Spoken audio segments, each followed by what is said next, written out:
Hello friends, அனைவருக்கும் வணக்கம். இப்போ நம்ம இந்த இடத்துல இருக்கோம் அப்படின்னா சென்னையில் இருக்க பூந்தமல்லியில் தாங்க இருக்கோம். பூந்தமல்லி பஸ் ஸ்டாண்ட்லேருந்து தருமபுரி போகிற பஸ்ஸில் ஏறி வேலூரில் போய் இறங்க போகிறோம். போக்குவரத்திற்கு பலவிதமான வழிகள் இருந்தாலும் பஸ்ஸில் பயணம் செய்கிறது எல்லாருக்குமே ரொம்ப பிடிச்ச விஷயம். யாருக்கெல்லாம் பஸ்ஸில் ட்ராவல் பண்ணுற பிடிக்கும் அப்படிங்கிறத மறக்காம கமெண்ட்டில் சொல்லுங்கள்.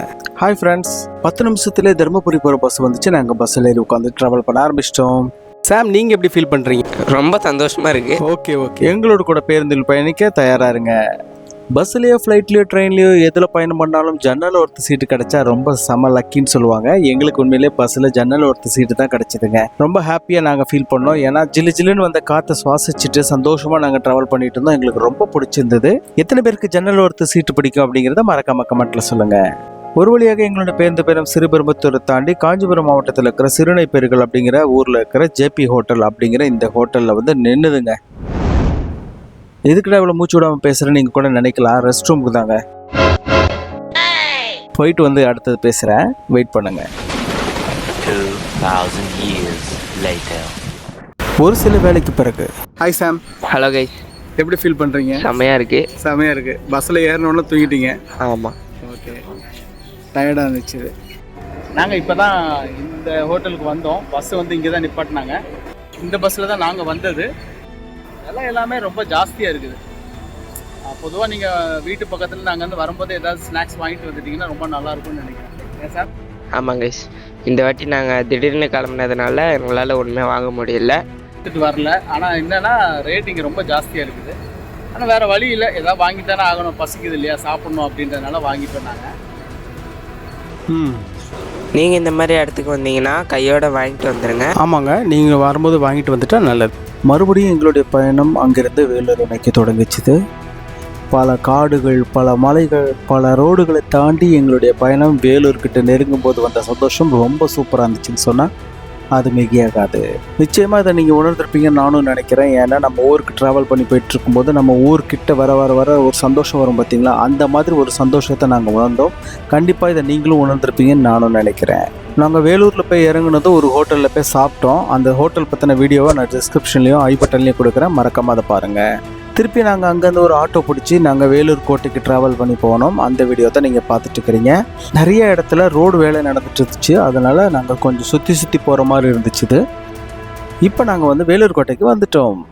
வெளிப்பக்கத்துலேருந்து வேலூர் கோட்டையை பார்க்கும்போது சாமுடைய முகத்தில் ரொம்ப சந்தோஷத்தை பார்க்க முடிஞ்சிச்சு. உங்களுக்கும் கண்டிப்பாக அந்த ஃபீல் இருக்கும்னு நினைக்கிறேன். ஃப்ரெண்ட்ஸ், நீங்கள் இந்த வேலூர் கோட்டையை பற்றி என்ன நினைக்கிறீங்க அப்படிங்கிறத மறக்காமல் கமெண்ட்டில் சொல்லுங்கள். நிறைய பேர் நம்மளோட வீடியோக்களை பார்க்குறீங்க, ஆனால் கமெண்ட் யாருமே பண்ண மாட்டேன்றீங்க. உங்களுடைய கமெண்ட்ஸ் எங்களுக்கு ரொம்ப முக்கியம் அப்படிங்கிறத நீங்கள் மறந்துடாதீங்க. அது மட்டும் இல்லாமல் சப்ஸ்கிரைப் பண்ணாதவங்க சப்ஸ்கிரைப் பண்ணிவிடுங்க. உங்களுடைய கருத்துக்களை எதிர்பார்த்து காத்திருக்கிறோம். நாங்கள் உங்கள் விங்ஸ் ஆஃப் ஜோசப் பாலா மற்றும் சாம். வேலூர் கோட்டைக்குள்ளே நம்ம என்டர் ஆனதுமே கோட்டை வாசலில் நம்மளுடைய கண்களில் தென்பட்டது என்ன அப்படின்னா இந்த அகழி தாங்க.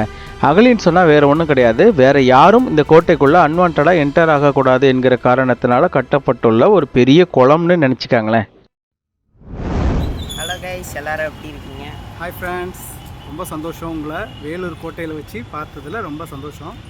ரொம்ப கிட்டத்தட்ட 1 இயருக்கு மேலே நாங்கள் வரணும்னு பிளான் பண்ணியிருந்தோம். ஆனால் வர முடியாத சூழ்நிலை ஆகிடுச்சு. வேலூர் கோட்டைக்குள்ளே போகணும் அப்படின்னா இந்த ஒரே ஒரு வாசல் மட்டும்தான் உண்டு. இந்த வாசல் வழியாக தான் போகணும், இந்த வாசல் வழியாக தான் வெளியவும் வரணும். இந்த கோட்டையை சுற்றிலுமாக இருக்கிற இந்த அகழியானது ஒரு அற்புதம் நிறைந்த ஒரு இடம் அப்படின்னு சொன்னால் மிகையாகாது. இன்றைக்கி வந்து அற்புதம் நிறைஞ்சதாக இருக்கலாம், ஆனால் அன்றைய காலகட்டத்தில் 1000த்திற்கும் மேற்பட்ட முதலைகளை இந்த அகழியில் விட்டுருந்தாங்க. காரணம் என்ன அப்படின்னா, எதிரிகள் யாரும் அவ்வளோ சீக்கிரத்தில் இந்த கோட்டைக்குள்ளே நுழைந்திடக்கூடாது அப்படிங்கிற ஒரு காரணத்துக்காக தான் வந்து அந்த 1000த்திற்கும் மேற்பட்ட முதலைகளை விட்டிருந்ததாக தகவல்கள் இருக்குது. இந்த இடத்த சுற்றிலும் சுத்தமாக வச்சுருக்கணும்னு சொல்லிட்டு இங்கே தொல்லியல் துறை சார்பாக போர்டு வச்சுருக்கிறாங்க. அது மட்டுமின்றி இந்த சுற்றுலாத்தலத்தை யாராவது சிதைக்கிறதுக்கு நினைச்சாலோ அழிக்க நினைச்சாலோ அவங்க வந்து கைது செய்யப்படுறதுக்கான வாய்ப்புகள் உண்டு அப்படின்னு சொல்லி இங்கே என்ட்ரன்ஸ்லேயே போர்டு வச்சுருக்கிறாங்க. நீங்கள் பார்த்துட்டு இருக்கிற இந்த இடத்துல அன்றைய காலகட்டத்தில் வீரர்கள் நின்று காவல் காத்துட்டு இருந்திருப்பாங்க. அதை தான் வந்து ஒரு காட்சிப்படுத்தி வச்சுருக்கிறாங்க. அந்த காட்சியை தான் நீங்கள் பார்த்துட்டு இருக்கிறீங்க. ஒரு கல்லுக்கு மேலே இன்னொரு பெரிய கல்லை வச்சு அதை அழகான வடிவமைப்பில் கட்டின இந்த காட்சியை பார்க்கும் பொழுது உண்மையில் நமக்கு ஒரு பெரிய கேள்வி எழும், இதை எப்படி கட்டியிருப்பாங்க அப்படின்னு தான்.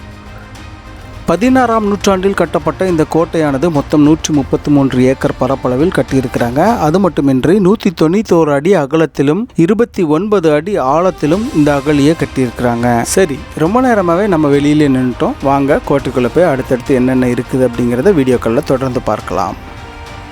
இதே சந்தோஷத்தோடு நாங்கள் என்ன பண்ணோம், எங்களுடைய மோனோபேடில் கேமராவை ஃபிட் பண்ணிவிட்டு ஒரு லாங் ஷாட் மாதிரி எடுக்கலாம், அப்படியே டாப் ஆங்கிள் எடுக்கலாம்னு சொல்லிட்டு ரொம்ப ஹாப்பியாக நாங்கள் ரெக்கார்ட் பண்ணிட்டு வந்துகிட்டே இருந்தோம். வந்துகிட்டே இருக்கும்போது தான் ஒரு சின்ன பிரச்சனை ஆயிடுச்சு. உங்களுடைய கேமராக்களை நீங்கள் கையில் வச்சு ஃபோட்டோ எவ்வளோ நேரம் வேணால் எடுத்துக்காங்க, வீடியோ எடுத்துக்காங்க, அதை பற்றி பிரச்சனை கிடையாது. ஆனால் இந்த மாதிரி ட்ரைபாட் மோனோபேடில் உங்களுடைய கேமராவை மாட்டி நீங்கள் வீடியோ எடுக்கிறதுக்கு அலோவ் கிடையாது அப்படின்னு சொல்லிட்டாங்க. 150 கிலோமீட்டர் ட்ராவல் பண்ணி நாங்கள் அந்த லக்கேஜை தூக்கிட்டு வந்து கடைசியில் போன இடத்துல இந்த மாதிரி வந்து எடுக்கக்கூடாதுன்னு சொன்னால் எப்படி இருக்குன்னு கொஞ்சம் யோசிச்சு பாருங்களேன். இப்படிப்பட்ட டூரிஸ்ட் பிளேஸ்க்கு நாங்கள் வரும்போது முதல்ல நாங்கள் செக் பண்ணுறது உங்களுடைய வெப்சைட்டை தான். நீங்கள் அதில் என்னென்ன கொண்டு வரலாம், என்னென்ன கொண்டு வரக்கூடாது அப்படிங்கிற விஷயங்களை நீங்கள் மென்ஷன் பண்ணியிருந்தீங்க அப்படின்னா நாங்கள் தேவையில்லாத விஷயங்களை தூக்கிட்டு அலைய மாட்டோம். எங்களுக்கும் பாரங்களை தூக்கிட்டு அலையிற வேலை மிச்சமாகும் அப்படிங்கிறத இந்த நேரத்தில் கோரிக்கையாக வைக்கிறேன். அவங்க சொன்னதையும் மீறி ஒருவேளை நாங்கள் ட்ரைபாட்லேயே கேமராவை ஃபிட் பண்ணி நாங்கள் உள்ளுக்குள்ளே வீடியோ எடுக்கிறத ஃபோட்டோ எடுக்கிறத பார்த்தாங்க அப்படின்னா கேமரா ட்ரைபாடெல்லாம் பிடுங்கி வச்சுப்பாங்கன்னு சொல்லி எங்ககிட்ட சொன்னாங்க. அது மட்டும் இல்லாமல் அந்த ட்ரைபாட் கேமரா எல்லாத்தையும் ரிட்டர்ன் நாங்கள் வாங்கணும்னா சென்னையில் இருக்கிற தலைமைச் செயலகத்தில் இருக்கிற டூரிசம் டிபார்ட்மெண்ட்டில் போய் லெட்டர் வாங்கிட்டு வந்தால் மட்டும்தான் அதை திருப்பி தருவோம் அப்படின்னு சொல்லிட்டாங்க. இது மானிமெண்ட் சார், ஏஎஸ்ஐ மானிமெண்ட். ஓகே, அதனால் இது யூஸ் பண்ணக்கூடாது. நீங்கள் கையிலேயே கூட பிடிச்சிட்டு போவாங்க, தப்பு கையில் எடுத்துக்கலாம். ஸ்டாண்ட் யூஸ் பண்ணீங்கன்னா பர்மிஷன் வாங்கணும், ப்ராப்பர் ப்ரொசீஜர். இல்லைன்னா நாங்கள் எடுத்துகிட்டு போயிடுவோம்.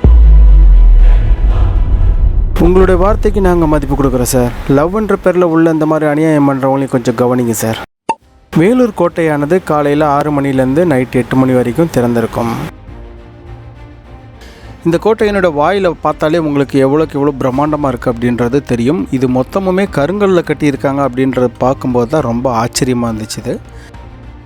பழைய காலத்து திரைப்படங்களில் எம்ஜிஆர் சார், சிவாஜி சார்லாம் நடித்ததை நம்ம பார்த்துருப்போம். கோட்டைனா இப்படி தான் இருக்கும் அப்படிங்கிற நம்ம ஒரு கற்பனையில் இருப்போம். ஆனால் அது எல்லாத்தையும் விட்டுட்டு நீங்கள் இங்கே வந்து பார்க்கும்போது அதனுடைய பிரம்மாண்டம் உங்கள் கண்களுக்கு விருந்தளிக்கிற வகையில் இருக்கும் அப்படிங்கிறதுல எந்த ஒரு மாற்று கருத்துமே கிடையாதுங்க. கண்டிப்பாக நீங்கள் பார்க்க வேண்டிய இடங்களில் ஒன்று இந்த வேலூர் கோட்டை அப்படிங்கிறத நீங்கள் மறந்துடாதீங்க. அன்றைய காலகட்டத்தில் குதிரைகளில் உள்ளே போகிறதும் வர்றதும், ராஜாக்கள் தேரில் ஏறி வர்றதும் போகிறதுமா இந்த இடம் பரபரப்பாக இருந்திருக்கும் அப்படின்னு நினைக்கும் போதே சந்தோஷமாக இருக்குது. அப்படிப்பட்ட ராஜாக்கள் வாழ்ந்த இடத்துல நாம் நிற்கிறோம் அப்படின்னு நினைக்கிறது ஒரு பெரிய சந்தோஷம்தான். அது மட்டும் இல்லாமல் நீங்கள் கோட்டைக்குள்ளே என்டர் ஆனதுமே நீங்கள் ரைட் சைடில் பார்த்தீங்கன்னா கோட்டையினுடைய வரலாறை வந்து அங்கே அழகாக வந்து செதுக்கி வச்சுருக்குறாங்க. அதை நீங்கள் படிச்சுட்டு போனீங்க அப்படின்னா உங்களுக்கு வந்து அந்த கோட்டையினுடைய வரலாறு புரியும். இந்த ஹிஸ்ட்ரி நீங்கள் பார்த்துட்டு அப்படியே பக்கத்தில் பார்த்தீங்க அப்படின்னா பிரெய்லி லெட்டரில் வந்து அதை வரலாற்றை வந்து அழகாக செதுக்கி வச்சுருக்கிறாங்க. மாற்றுத்திறனாளிகளுக்காகவே அதை வந்து செதுக்கி வச்சுருக்கிறத பார்க்கும்போது எனக்கு ரொம்ப சந்தோஷமாக இருந்துச்சு. நீங்கள் வேலூர் கோட்டைக்கு வந்தீங்க அப்படின்னா மறக்காமல் அதை ஒரு தடவையாவது தொட்டு பாருங்கள். மாற்றுத்திறனாளிகள் வந்து பார்த்து உணர முடியாத விஷயங்களை இந்த எழுத்தை தொட்டு பார்ப்பதன் மூலமாக இந்த இடத்தினுடைய வரலாற்றை அவர்களால் உணர்ந்து கொள்ள முடியும் அப்படிங்கிறது தான் இந்த பிரெய்லி எழுத்தினுடைய நோக்கம். எத்தனை பேர் இது போன்ற பிரெய்லி எழுத்துக்களை தொட்டு உணர்ந்திருக்கீங்க அப்படிங்கிறத மறக்காமல் எங்களுக்கு கமெண்ட்டில் சொல்லுங்கள். கோட்டை சுவரனுடைய கற்களுடைய நீளத்தையும் அகலத்தையும் காண்பிப்பதற்காக சாம் கிரர்ஸனுடைய 2 கைகளையும் நீட்டி அதை எவ்வளோ பெருசு இருக்குது அப்படின்னு பிடிக்க சொன்னேன். அவரும் போய் பிடிச்சாரு. அவர் பக்கத்தில் போய் நிற்கும் போது தான் தெரிஞ்சுது அந்த கல்லினுடைய பிரம்மாண்டம் எவ்வளோ பெருசு அப்படின்னு. அதே போல் அடுத்தடுத்து இருக்கிற கற்களுடைய பிரம்மாண்டத்தை பார்க்கும்போது ரொம்ப ஆச்சரியமாக இருந்துச்சு. நீங்கள் என்ன நினைக்கிறீங்க அப்படிங்கிறத மறக்காமல் கமெண்ட்டில் சொல்லுங்கள். உண்மையிலே இவ்வளோ பெரிய கற்களை எங்கேருந்து கொண்டு வந்திருப்பாங்க, எப்படி கொண்டு வந்திருப்பாங்க, எப்படி இதை கட்டியிருப்பாங்க அப்படின்னு நினைக்கும் போது ரொம்ப ஆச்சரியமாக இருந்துச்சு. எங்களுக்கு இருந்த ஆச்சரியம் உங்களுக்கும் கண்டிப்பாக இருக்கும்னு நினைக்கிறேன். அந்த கோட்டை சுவர்களிலிருந்து மழை நீர் வந்து கீழே வடிகிறதுக்காக வடிகால் கட்டியிருக்கிறாங்க. அதை தான் நீங்கள் பார்க்குறீங்க. ஓகே ஃப்ரெண்ட்ஸ், இப்போ நம்ம என்ன பண்ணலாம், இந்த கோட்டை சுவருக்கு மேலே ஏறி பார்க்கலாம் எப்படி இருக்குன்றதை நம்ம மேலே போய் பார்க்கலாம். இந்த கோட்டைக்குள்ளே என்டர் ஆகிறதுக்கும் உள்ளே இருக்கிற வரலாற்று சிறப்புமிக்க இடங்களை நீங்கள் புகைப்படம் எடுக்கிறதுக்கும் வீடியோ இதில் நீங்கள் பார்த்துட்டு இருக்கிற இந்த கோவில் கோபுரமானது கோவிலினுடைய நடுப்பகுதியினுடைய கோபுரம் தான். இது மதத்தால் நம்ம வேறு வேறாக இருந்தாலும் மனிதர்களாக ஒன்று தான் அப்படிங்கிறத நிரூபிக்கிறதுக்காக தான் 3 மதங்களை சேர்ந்த கோவில்களையும் இந்த கோட்டைக்குள்ளே வைத்திருப்பாங்கன்னு நினைக்கிறேன். மதம் யானைக்கு தான் பிடிக்கணுமே தவிர மனுஷனுக்கு பிடிக்கக்கூடாது அப்படிங்கிற காரணத்தினால் தான் இந்த கோட்டைக்குள்ளே 3 விதமான கோவில்களையும் கட்டி வச்சிருப்பாங்கன்னு நான் நினைக்கிறேன். நீங்கள் என்ன நினைக்கிறீங்க அப்படிங்கிறத மறக்காம கமெண்ட்டில் சொல்லுங்கள்.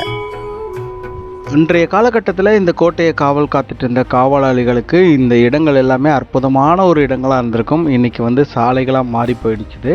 ஒருவேளை அன்னைக்கு வாழ்ந்துட்டு இருந்த வீரர்கள் இன்றளவும் வாழ்ந்துட்டு இருந்தாங்க அப்படின்னா ரொம்ப வருத்தப்படுவாங்கன்னு நினைக்கிறேன். ஏன்னா கண்கொள்ளா காட்சியாக ரசித்த இடங்களெல்லாம் இன்றைக்கி இவ்வளோ பொல்யூஷன் ஆகி பக்கத்தில் இருக்க ஊர் கூட தெரியாத அளவுக்கு புகைமூட்டமாக மாறிடுச்சுன்னு கண்டிப்பாக வருத்தப்படுவாங்க. அதனால் கண்டிப்பாக பொல்யூஷனை கம்மி பண்ணுங்கள். பொல்யூஷன் வந்து நாட்டுக்கு மட்டும் இல்லை, நம்மளுடைய வாழ்க்கைக்கும் கேடு அப்படிங்கிறத என்றைக்குமே மறந்துடாதீங்க.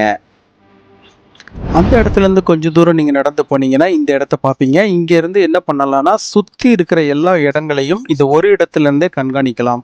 அதற்காக உருவாக்கப்பட்டுள்ள இடம் தான் இது. இந்த வேலூர் கோட்டையையும் மகாபலிபுரத்தை போலவே சுத்தமாக இன்னும் மெயின்டைன் பண்ணால் நல்லாயிருக்கும் அப்படின்னு சொல்லிட்டு நிறைய பொதுமக்கள் வந்து எங்ககிட்ட கோரிக்கை வச்சுருந்தாங்க. இந்த வீடியோ மூலமாக நாங்கள் அரசாங்கத்துக்கு கோரிக்கை வைக்கிறது அதுதான். இந்த இடத்துல இருந்து நீங்கள் பார்க்கும்போதே உங்களுக்கு தெரியும், அங்கே நிற்கிற எல்லா காவலாளிகளோடும் கம்யூனிகேஷன் பண்ணுறதுக்கு ரொம்ப யூஸ்ஃபுல்லாக இருந்திருக்கும் இந்த இடம் அப்படிங்கிறதுல எந்த ஒரு மாற்று கருத்தும் கிடையாது.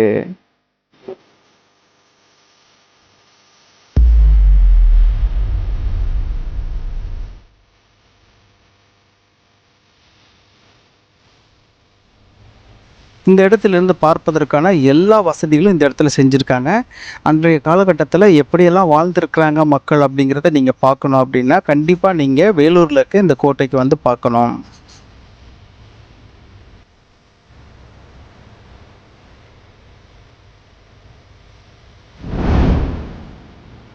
இந்த இடத்துல நீங்கள் பார்க்குறது என்ன அப்படின்னா, இடது பக்கத்தில் உள்ள காவலாளிகளுடன் கம்யூனிகேஷன் பண்ணுறதுக்கான ஒரு இடமாக தான் இது இருந்திருக்கும்னு நான் நினைக்கிறேன். ஃப்ரெண்ட்ஸ், நிறைய பேர் விங்ஸ் ஆஃப் ஜோசப் சேனலை சப்ஸ்கிரைப் பண்ணாமல் பார்த்துட்டு இருக்கிறீங்க. சப்ஸ்கிரைப் பண்ணாதவங்க விங்ஸ் ஆஃப் ஜோசப் சேனலுக்கு சப்ஸ்கிரைப் பண்ணிடுங்க. கூடவே இருக்கிற பெல் ஐக்கன் கிளிக் பண்ணிடுங்க. அப்போ தான் நாங்கள் பதிவிட்டிருக்கிற வீடியோக்கள் உங்களுக்கு உடனுக்குடன் வந்து சேரும். இதில் நீங்கள் பார்த்துட்டு இருக்கிற இந்த பில்டிங்குள்ளே தாங்க காவலர்களுக்கு தேவையான உணவுகளை வச்சுருப்பாங்க. அது மட்டும் இல்லாமல் அன்றைய காலகட்டத்தில் காவலர்களுக்கு தேவையான ஆயுதங்களையும் இதுக்குள்ளே கொண்டு வச்சுருப்பாங்க. தேவைப்படுற நேரத்தில் அதை எடுத்து சப்ளை பண்ணுறதுக்கும் இந்த இடத்த பயன்படுத்தி இருக்கிறாங்க. சரி, இதுக்குள்ளே போய் நம்ம எப்படி இருக்குன்றத கிட்ட போய் பார்க்கலாம் வாங்க. இந்த ரூம் எப்படி இருக்குன்னா ரொம்ப குட்டியாக தாங்க இருக்கும். அதுக்குள்ளே மேக்ஸிமம் ஒருத்தர் இல்லை 2 பேர் தான் நிற்க முடியும்.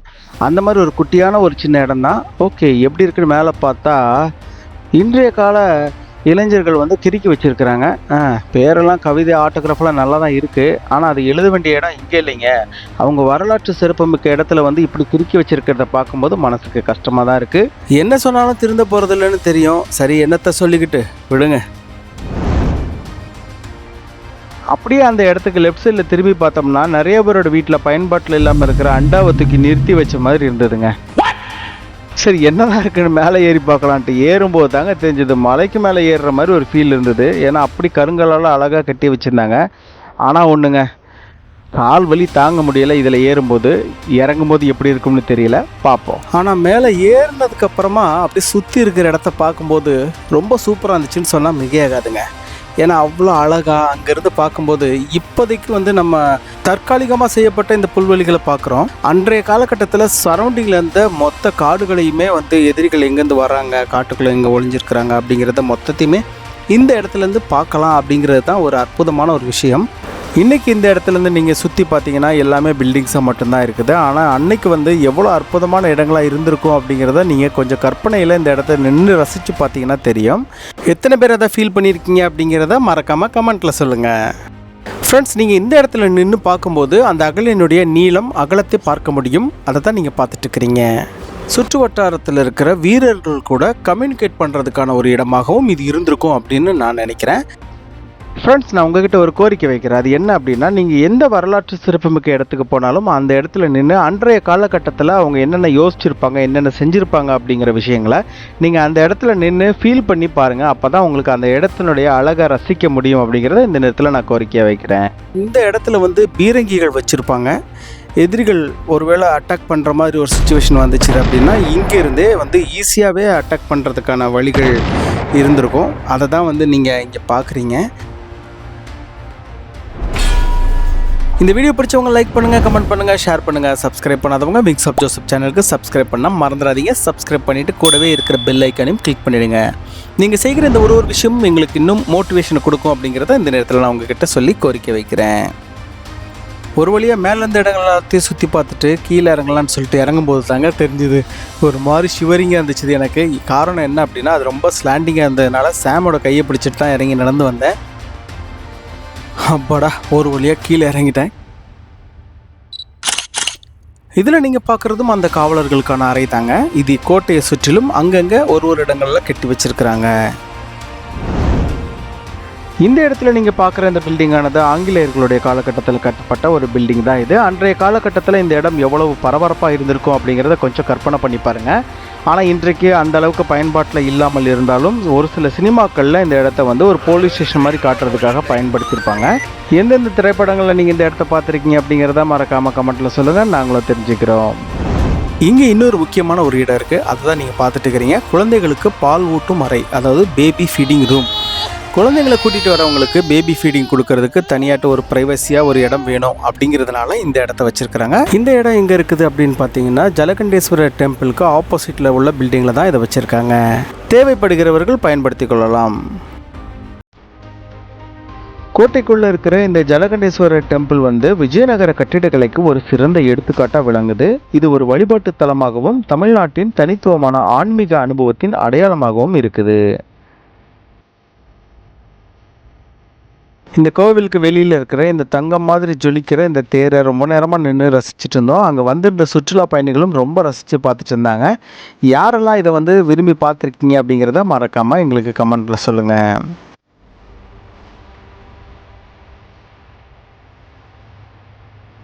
இப்போ நம்ம எங்கே இருக்கோம்னு பார்த்தீங்கன்னா கோவில் முன்னாடி தான் இருக்கோம். அப்பா பார்த்தீங்கன்னா வீடியோ எடுத்துகிட்டு இருக்காங்க. இந்த டாலி ஜூம் எஃபெக்ட் எப்படி இருக்குது அப்படிங்கிறத மறக்காமல் கமெண்ட்டில் சொல்லுங்கள். சும்மா ட்ரை பண்ணி பார்த்தேங்க. நானும் டேடும் எங்கே போய்ட்டுருக்கோன்னு பார்த்தீங்கன்னா எனக்கே தெரில, டேட் சொல்லுவாங்க. ஆமாங்க, நானே சொல்கிறேன். ஒரு சர்ச் இருக்குது பக்கத்தில் தான். அந்த சர்ச்சுக்கு பக்கத்துலேயே மியூசியமும் இருக்குது. ஸோ அதுக்கு மியூசியம் ஓப்பன் பண்ணியிருக்காங்களா இல்லையான்றது தெரியல. இப்போ சர்ச்சுக்கு போகலாம். சர்ச்சுக்குள்ளேயும் இப்போ போக முடியுமான்னு தெரியல, ஏன்னா மாஸ் அவங்க வைக்கிற டைமில் தான் வந்து அலோவ் பண்ணுவாங்க. அப்படியா? ஆமாம், ஆனால் வெளியிலேருந்து நம்ம ஷூட் பண்ணிக்கலாம். ஓகே, நம்ம இப்போ அந்த இடத்துக்கு போய்ட்டு கண்டினியூ பண்ணுறோம். என்னங்க இது, வேலூர் கோட்டைக்குள்ளே ஒரு போலீஸ் ஸ்டேஷன் இருக்கிற மாதிரி ஒரு ஃபீல் இருக்குது, அப்படி தானே நினைக்கிறீங்க? நிச்சயமாக நான் அதை பற்றின எக்ஸ்ப்ளனேஷனாக அடுத்து வருகிற காட்சிகளை நான் உங்களுக்கு சொல்கிறேன். ஃப்ரெண்ட்ஸ், நீங்கள் இதில் பார்க்குறது தாங்க கண்டி மஹால், திப்பு மஹால், ஹைதர் மஹால் எங்கே இருக்குது அப்படிங்கிற நேம் போர்டு இது. இது எந்த இடத்துல இருக்குது அப்படின்னா, நான் இப்போ சொல்லிட்டு வந்தேன் இல்லைங்களா, அந்த ஆப்போசிட்டில் இருக்கிற போலீஸ் ட்ரைனிங் ஸ்கூலுக்குள்ளே தான் இருக்குது. இன்றைக்கும் வந்து அது பயன்பாட்டில் தான் இருக்குது, ஆனால் வந்து அது பொதுமக்கள் பார்வைக்கு அது அலௌட் கிடையாது. இந்த கோட்டைக்குள்ளே இருக்கிற பெரும்பாலான பில்டிங்ஸ் எல்லாமே சிதிலமடைஞ்சு தான் கிடக்குது. மியூசியம்லாம் இங்கே தான் இருக்குதுன்னு சொல்லியிருக்காங்க. பார்க்க முடியுமான்னு தெரியல, போய் பார்க்கலாம். ஃப்ரெண்ட்ஸ், இப்போ நீங்கள் பார்க்க போகிற இடம் என்னன்னு தெரியுமா? இதுக்கு பேர் தாங்க கண்டி மஹால்னு சொல்லுவாங்க. 1798ஆம் ஆண்டு இலங்கையினுடைய மன்னராக முடிசூடப்பட்டு ஆட்சி புரிந்து வந்த மதுரை நாயக்க அரசர்கள் குடும்பத்தைச் சேர்ந்த தமிழ் மன்னரான ஸ்ரீ விக்ரமராஜசிங்கன் அவர்கள் இலங்கையினுடைய கண்டியை ஆட்சி புரிந்து வந்தார். இலங்கையினுடைய கண்டியை ஆட்சி புரிந்து வந்த கடைசி தமிழ் மன்னன் இவர்தான் அப்படின்னு வரலாற்று குறிப்புகள் சொல்லுது. 1815ஆம் ஆண்டு ஆங்கிலேயர்கள் கிட்ட இந்த கண்டி அரசு வீழ்ச்சி அடைந்த பிறகு இவரை கைது செய்து வச்சிருந்தாங்க. அதுக்கு பிறகு 1816ஆம் ஆண்டு சென்னைக்கு அழைத்து வரப்பட்டு அங்கிருந்து வேலூரில் உள்ள இந்த கண்டி மஹாலில் தான் அவரையும் அவரது 4 மனைவிகளையும் சிறை வைத்திருந்தாங்க. அதனால தான் இந்த இடத்தோட பேர் கண்டி மஹால்னு அழைக்கப்படுகிறது. தற்பொழுது கண்டி மஹாலுக்கு பக்கத்தில் இருக்கிற இந்த பில்டிங்கில் தான் தமிழ்நாடு அரசனுடைய வேலூர் மாவட்டத்தின் பொதுப்பணித்துறை இயங்கி கொண்டு வருகிறது. வாங்க அடுத்தடுத்து இருக்கிற இடங்களை சென்று பார்க்கலாம். ஏடி 1846இல் கட்டப்பட்ட செயின்ட் ஜான்ஸ் சர்ச்சு தான் நீங்கள் பார்த்துட்டு இருக்கிறீங்க. இது ஆங்கிலேயர்களுடைய காலத்தில் கட்டப்பட்ட ஒரு சர்ச்சு தான் இது. ஆங்கிலேய அரசாங்கத்தினால் கிபி 1846இல் கட்டப்பட்ட இந்த தேவாலயம் கட்டுவதற்கு ஆன செலவு 5559 ரூபாய் ஆகும். கேட்குறதுக்கு சிரிப்பாக இருக்கு இல்லைங்களா? ஆனால் இன்னைக்கு உள்ள காசுபடி பார்த்தீங்கன்னா கிட்டத்தட்ட அது 5 கோடி ரூபாய்க்கும் அதிகமாக இருந்திருக்கும் அப்படின்னு நான் நினைக்கிறேன். ஏன்னா அந்த காலத்தில் வெறும் நயா பைசா தான் வந்து செலவுக்கு யூஸ் பண்ணிட்டு இருந்த காலம். நயா பைசா அப்படின்னா இன்னைக்கு யாருக்குமே தெரியாது. ஓட்ட பைசா இதெல்லாம் வந்து கேள்விப்பட்டிருக்கீங்களான்னு கூட எனக்கு தெரியாது. ஆனால் அந்த மாதிரி பைசா இருந்த காலகட்டத்தில் 5559 ரூபாய் அப்படிங்கிறது எவ்வளோ பெரிய அமௌண்ட்டாக இருக்கும் அப்படிங்கிறத நீங்கள் கற்பனை பண்ணி பார்த்துக்கலாம். நீங்கள் வேலூர் கோட்டைக்குள்ளே வந்தீங்கன்னா மறக்காமல் பார்க்க வேண்டிய ஒரு இடம் இந்த சர்ச்சு. ஆனால் வெளியிலேருந்து பார்க்க மட்டும்தாங்க அலோடு இருக்குது, உள்ளே போகிறதுக்கு அலோடு கிடையாது. இதுதான் ரொம்ப வேதனையிலும் வேதனையான ஒரு விஷயம். இந்த இடத்துல நீங்கள் பார்த்துட்டு இருக்கிற பில்டிங்கோட பேர் பாதுஷா மற்றும் பேகம் மஹால் அப்படின்னு சொல்கிறாங்க. இன்றைக்கி வந்து அது ஒரு தொல்பொருள் அருங்காட்சியகமாக இருக்குது.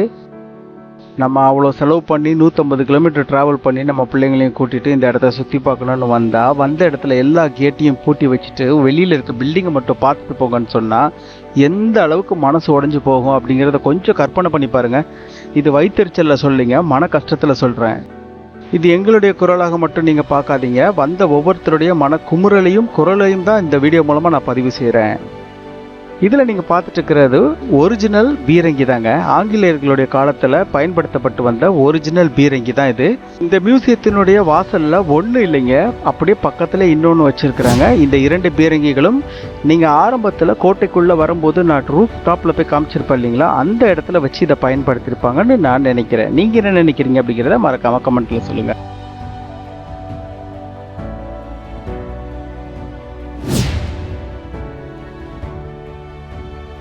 இந்த இடத்துல நீங்கள் பார்க்குறது தான் தொல்லியல் துறை கட்டுப்பாட்டில் இருக்கிற மியூசியம்.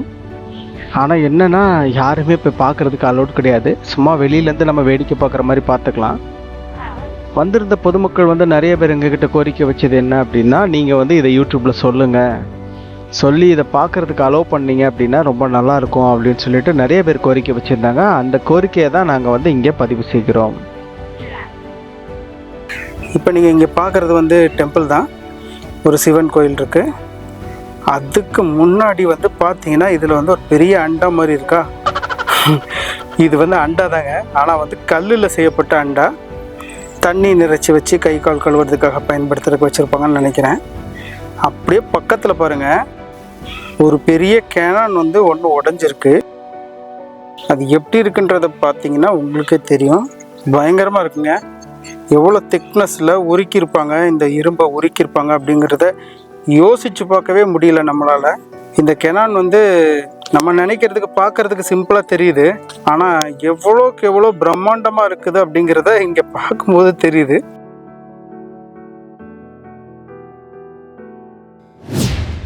இந்த மியூசியத்தை ஓப்பன் பண்ணால் ரொம்ப நல்லாயிருக்கும் அப்படிங்கிறது எங்களுடைய கோரிக்கை. இதை கண்டிப்பாக ஏற்று பரிசீலிப்பீர்கள் என்று நினைக்கிறேன். உங்களுக்கு இன்னொன்று தெரியுமா, இன்னைக்கு நம்மளுடைய சேனலில் சப்ஸ்கிரைபர் எவ்வளோ பேர் இருக்காங்கன்னு? 1299 சப்ஸ்கிரைபர் இருக்காங்க. ஆமாங்க, 1299 சப்ஸ்கிரைபர்ஸ் இருக்கிறாங்க. இன்னொன்று என்னென்னா, கண்டிப்பாக இந்த வீடியோ நாங்கள் அப்லோட் பண்ணுற டைமில் 1300 ரீச் பண்ணிடுவோம்னு நினைக்கிறேன். ஆக்சுவலி ஒரு 1 இயரில் நாங்கள் ரொம்ப ஸ்ட்ரகிள் பண்ணி தான் இந்த சேனல் நாங்கள் ரன் பண்ணிட்டு இருந்தோம். அதுக்கப்புறமா தான் கொஞ்சம் கொஞ்சமாக பிக்கப் ஆச்சுது. அதுக்கு எல்லாருக்குமே நாங்கள் நன்றி சொல்ல கடமைப்பட்டிருக்கிறோம். எங்களுடைய வீடியோஸ் பார்த்து லைக் பண்ண, கமெண்ட் பண்ண, சப்ஸ்கிரைப் பண்ண, ஷேர் பண்ண எல்லாருக்குமே எங்களுடைய மனமார்ந்த நன்றியை தெரிவித்துக் கொள்கிறோம். அதே மாதிரி விங்ஸ் ஆஃப் ஜோசப் மாதிரி விங்ஸ் ஆஃப் ரோஸ்ட்னு ஒரு சேனல் இருக்குது, அதுக்கும் சப்ஸ்கிரைப் பண்ணிக்கோங்க. ஓகே, கண்டிப்பாக நம்ம அதை சொல்ல மறந்துட்டோம் இல்லையா. கவிதைகள், ஆமாம், கவிதைகள், அது மாதிரி ரோஸ்ட் பண்ணுற வீடியோஸ்லாம் நாங்கள் அதில் அப்லோட் பண்ணிட்டு இருக்கிறோம். கண்டிப்பாக நீங்கள் இந்த விங்ஸ் ஆஃப் ஜோசப் சேனலுக்கு சப்ஸ்கிரைப் பண்ணி லைக் பண்ண மாதிரி விங்ஸ் ஆஃப் ரோஸ் சேனலையும் நீங்கள் கண்டிப்பாக சப்போர்ட் பண்ணணும் அப்படின்ட்டு இந்த நேரத்தில் கோரிக்கை வைக்கிறோம். இந்த பில்டிங்கை பார்க்கும்போதும் ஆங்கிலேயர்களோட காலகட்டத்தில் கட்டப்பட்ட ஒரு பில்டிங் மாதிரி தான் இருக்குது. இதே போல் இங்கே நிறைய பில்டிங்ஸ் இருக்குது. இதெல்லாம் பயன்பாட்டுக்கு வந்தால் நல்லாயிருக்கும் அப்படிங்கிறது எங்களுடைய தாழ்மையான கோரிக்கையாக வைக்கிறோம். நாங்கள் வீடியோ எடுத்துகிட்டு வந்துட்டு இருக்கும்போது இந்த குட்டி அணியில் பார்த்தோம். அப்படியே வீடியோ கேப்சர் பண்ணிட்டேன். எப்படி இருக்குன்றதை மறக்காம கமெண்ட்டில் சொல்லுங்கள்.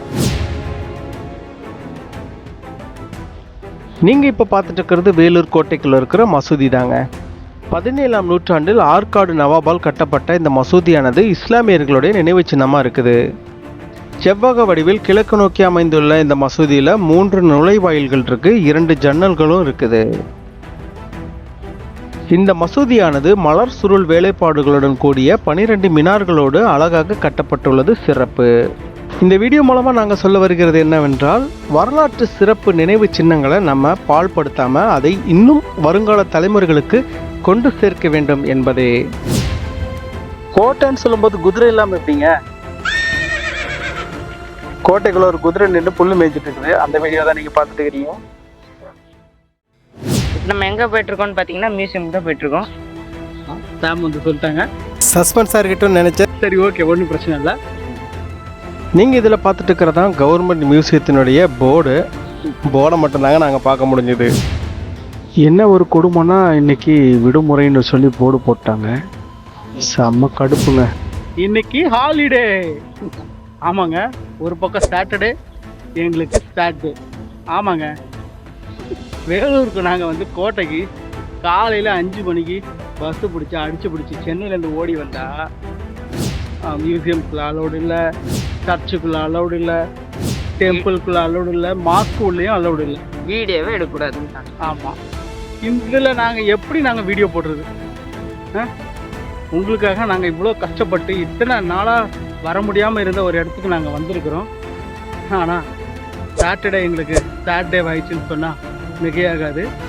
கண்டிப்பாக நீங்கள் வரணும்னு நினச்சிங்கன்னா சனிக்கிழமை வரவே வராதிங்க, மற்ற நாளில் வாங்க. மண்டே, டியூஸ்டே, வெனஸ்டே, தேர்ஸ்டே வராதிங்க, ஃப்ரைடே வாங்க. ஏன்னா அந்த டேட்டில் மட்டும்தான் இங்கே அலோடு இருக்குது அப்படின்னு சொன்னாங்க மியூசியமில். ரொம்ப உண்மையிலே கஷ்டப்பட்டு நாங்கள் வந்தோம். இவ்வளோ ஸ்பெண்ட் பண்ணது கூட ஒரு பக்கம் பிரச்சனை கிடையாது, இன்னொரு பக்கம் வந்தும் யூஸ் இல்லைன்னு பார்த்தா ரொம்ப கஷ்டமாக இருக்குது. ட்ரைபாட் எடுக்கக்கூடாதுன்னு சொன்னாங்க, ட்ரைபாட் வைக்கக்கூடாது, மோனோபேட்லாம் வச்சு எடுக்கக்கூடாதுன்னாங்க. சரி, அது இருந்தால் கொஞ்சம் ஸ்டெபிலிட்டி இன்னும் கொஞ்சம் நல்லா இருக்குமேன்னு பார்த்தோம். கடைசியில் அதுக்கு வாய்ப்பு இல்லாத போயிடுச்சுது. வந்து கோட்டைகளில் நாங்கள் சுற்றி பார்த்துட்டு எல்லாத்தையும் சுற்றி தான் பார்த்தோம், வேறு எதையும் பார்க்க முடியல. மியூசியம் பார்க்க முடியல, சர்ச்சுக்கு போக முடியல, ஜலகண்டேஸ்வரர் டெம்பிள்குள்ளே போய் வீடியோ எடுக்கக்கூடாதுன்ட்டாங்க, மாஸ்குள்ளே அலோடு இல்லை. அப்போ இங்கே என்ன தான் இருக்குன்னு பார்த்தீங்கன்னா வெறும் ரோடு தான் இருக்குது, நடந்துகிட்டே சுற்றிக்கிட்டு இருக்கலாம். மற்றபடி லவ்வர்ஸ்லாம் இங்கே வந்து நிறைய இடத்துல உட்கார்றத பார்க்குறோம். கிட்டத்தட்ட வண்டலூர் ஜூ மாதிரி படு மோசமாக போயிட்டுருக்குன்னு நினைக்கிறேன். இதையும் கொஞ்சம் கண்டித்து அங்கங்கே காவலர்கள் போட்டாங்கன்னா ரொம்ப பயனுள்ள வகையில் இருக்கும் அப்படிங்கிறதுல எந்த ஒரு மாற்று கருத்தும் கிடையாது. இது என்னுடைய தாழ்மையான கோரிக்கை. உண்மையிலே பிள்ளைங்க விளையாடுறதுக்கு என்ஜாய் பண்ணுறதுக்கு ஒரு நல்ல இடம் அப்படின்னு சொன்னால் மிகையாகாது. மற்றபடி அங்கங்கே பார்த்தா ஜோடி ஜோடியாக உட்காந்துருக்காங்க, ஒரு மேனஸே இல்லாத மாதிரி இருக்கிறாங்க. கண்டிப்பாக இதெல்லாம் கண்டிக்கணும் அப்படிங்கிறத இந்த நேரத்தில் நான் கண்டிப்பாக கோரிக்கை வைக்கிறேன். மீண்டும் உங்களை இன்னொரு காணொலி வழியாக சந்திக்கிறோம். அதுவரை உங்களை உங்கள் wings of Joseph Bala, wings of Joseph Sam.